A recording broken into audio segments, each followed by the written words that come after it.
కూడా 108 గాజులు అంటే డబల్ చెయ్యండి మీరు. 108 అంటే 216 గాజులు తీసుకొచ్చి 2 గాజులు చొప్పున అమ్మవారికి ఓం ప్రకృతియే నమః ఓం వికృతియే నమః అని పెడతాను అంటే అలా పెట్టండి.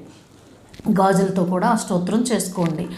లేదు అని అనుకుంటే 108 గాజులు తీసుకొచ్చి ఒక్కొక్క గాజు పెట్టండి. తర్వాత మీరు మొత్తం 54 మంది ముత్తైదువులకి మీరు ఎన్ని గాజులు ఉంచుకోవాలనుకుంటే అన్నీ ఉంచుకుని కణవ గాజులు 2 గాజులు ఒక్కొక్క గాజు ఇవ్వకూడదు, 2 గాజులు చొప్పున మీరు పంచిపెట్టుకోండి. ఇవి కూడా ఎరుపు రంగు గాజులే పెట్టుకోండి. అయితే ఇలాగా 5 మీరు ఇంకా పువ్వులతో చేసుకుంటారా కాయిన్స్తో చేసుకుంటారా అన్నది చేసుకోండి. అయితే ఇక్కడ నేను చెప్పాల్సింది ఏంటంటే ఇప్పుడు ఈ గాజులు ఉన్నాయి, ప్రత్యేకించి గాజుల గురించి ఎందుకు చెప్తున్నారమ్మా అంటే కొంతమంది అడుగుతున్నారు కాబట్టి ఇప్పుడు గాజులు ఉన్నాయి. ఇవి 108 గాజులు మీరు అష్టోత్తరం చేసిన తర్వాత ఎవరికైనా ముత్తైదువులు